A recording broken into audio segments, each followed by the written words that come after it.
Châtellerault, Côte d'Armor, sentant tout juste qu'ici, au bord d'un plan d'eau fournisseur d'énergie, les machines ont commencé à tourner pour sortir le premier magazine féminin français, le Petit Écho de la mode, imprimerie délocalisée de Paris par le patron de presse breton, Charles Huon de Pénenster.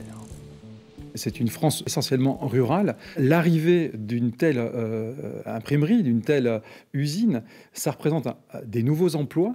Des emplois, surtout et pour beaucoup, pour les femmes.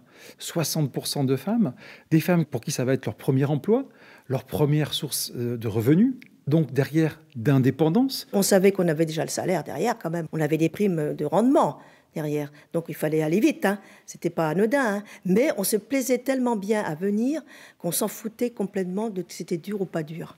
On le faisait. Josette aussi travaillait ici comme plieuse. Des fameux patrons modèles longtemps distribués avec le journal pour permettre aux lectrices de réaliser leurs propres vêtements. Madame, c'est un patron de robe que vous faites là? Non, c'est un pyjama, monsieur. Un pyjama. Comptez 2000 patrons par jour, Josette a de beaux restes. Si je pouvais avoir l'opportunité de plier des patrons, j'aurais encore fait. Bon, j'ai gardé le geste. Il restait de régler les machines et tout, pareil. Puis j'aimais beaucoup la mécanique.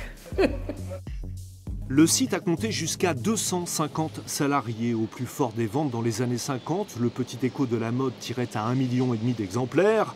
Et puis l'arrivée du prêt-à-porter, la concurrence conduisent le journal à mettre la clé sous la porte en 83. Aujourd'hui, une expo retrace donc son histoire, avec entre les lignes aussi l'histoire de la condition de la femme. Pendant des décennies, femme au foyer, épouse modèle, c'était la norme. C'est l'ADN du journal qui a peiné à évoluer, on va dire. Ils ont suivi les évolutions sociales, ils ont suivi la loi Veil, ils ont suivi le vote des femmes, mais ils n'ont jamais été aux avant-postes des évolutions sociales. Une représentation de la femme dont se sont aussi nourris des artistes pour étoffer l'expo. Il y a eu celle-ci, hein, les femmes silencieuses, les hommes préfèrent. Voilà l'image d'une femme uniquement réduite à son physique et pour plaire aux hommes. Depuis 10 ans, le site est devenu un centre culturel. L'expo, avec les archives, les machines, le documentaire, sera accessible au public ce week-end pour les Journées du patrimoine.